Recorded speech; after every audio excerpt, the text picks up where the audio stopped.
নমস্কার বন্ধুরা, দীপাস কিচেনে আপনাদের সবাইকে স্বাগত।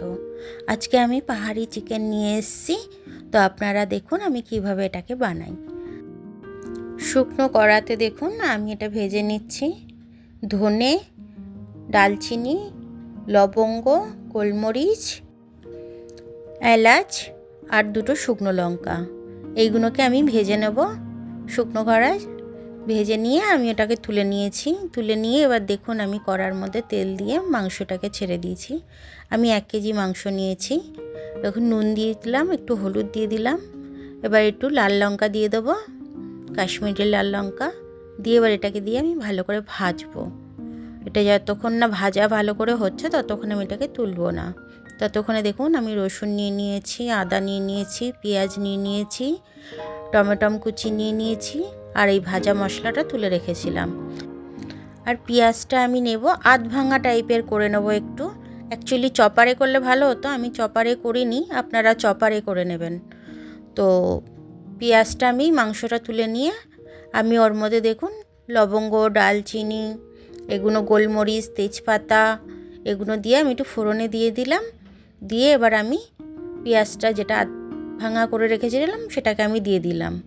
দিয়ে এবার এটাকে আমি একটু ভাজা ভাজা করব। ভাজা ভাজা হয়ে গেলে আমি এটার মধ্যে টমেটোটা দিয়ে দেবো। টমেটোটাকেও মানে চপারেই করতে হয়, আমি চপারটা ব্যবহার করিনি। আপনারা চপারটা ব্যবহার করবেন, তাহলে আরও সুন্দর খেতে হবে। আমারটা একটু মিক্সিতে করেছি তো একটু বেশি গুঁড়ো হয়ে গেছে। যাই হোক, এবার আমি এই যে মশলাটা ভেজে রেখেছিলাম মশলাটা দিয়ে দিলাম, আর আদা রসুন এগুলোকেও আমি দিয়ে দিলাম। দিয়ে এটা একটা পেস্ট বানিয়ে নেব। পেস্টটা বানিয়ে নিয়ে এবার কড়াই দিয়ে দিয়েছি। এবার কাশ্মীরি লাল লঙ্কার গুঁড়োটা দিয়ে দিলাম। আর আমি এক্সট্রা কোনো ঝাল দিচ্ছি না। আপনারা যদি ঝাল খাবেন মনে করেন তাহলে লাল লঙ্কা আপনি ঝালের লঙ্কা দিয়ে দেবেন। তো এবার আমি এটাকে ভালো করে কষে নেব। কষে নেওয়া পর্যন্ত আপনাদের দেখাচ্ছি আমি এটা কিভাবে হচ্ছে। একটু ধনেপাতা দিয়ে দিলাম। ধনেপাতাটা দিয়ে আমি কষবো। কষে যদি কষা হয়ে যায় তারপরে আমি মাংসটা দিয়ে দেবো, ভাজা মাংসটা। মাংসটা এবার আমি কষবো, কিন্তু চাপা দিয়ে দিয়ে আমি কষবো, যাতে কষতে কষতে আমার মাংসটা হাফ সেদ্ধ হয়ে যায়। এটা কষতে কষতে যখন দেখবেন তেলটা ছেড়ে দিয়েছে তখন ভালো করে একটু নেড়ে 2 গ্লাস মতো জল দেবেন, এর বেশি জল দেবেন না। আমার এটা 1 কেজি মাংস, সে কারণে আমি 2 গ্লাস জল দিলাম। আপনাদের যদি 500 মাংস হয় তাহলে 1 গ্লাস জল দেবেন।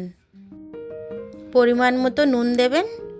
নুন দিয়ে একটু নেড়ে চাপা দিয়ে দেবেন, কারণ আমি ভাজার সময়তে নুনটা দিয়ে দিয়েছিলাম, ওই জন্য এখন আমি নুনটা আর দিলাম না।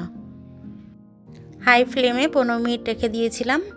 দেখুন এরকম টাইপের হয়ে গেছে। এবার আমি একটু ধনেপাতা রেখে দিয়েছিলাম, সেই ধনেপাতাটা ছড়িয়ে দেবো। দিয়ে আর একটু আমি ফোটাবো, ফুটিয়ে তারপরে আমি এটাকে নামিয়ে নেব।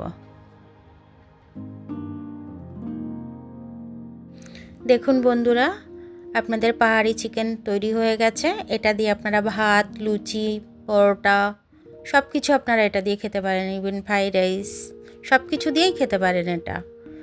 এটা একদিন বানিয়ে খেয়ে আমাকে কমেন্ট করে জানাবেন যে আপনাদের এটা কেমন লাগলো। আমার ভিডিওটা দেখার জন্য অনেক অনেক ধন্যবাদ। আমার ভিডিওটা যদি আপনাদের পছন্দ হয় তাহলে লাইক, সাবস্ক্রাইব আর কমেন্টটা একটু করে দেবেন। আর যদি ফেসবুক থেকে দেখেন তাহলে লাইক আর ফলোটা একটু করে দেবেন।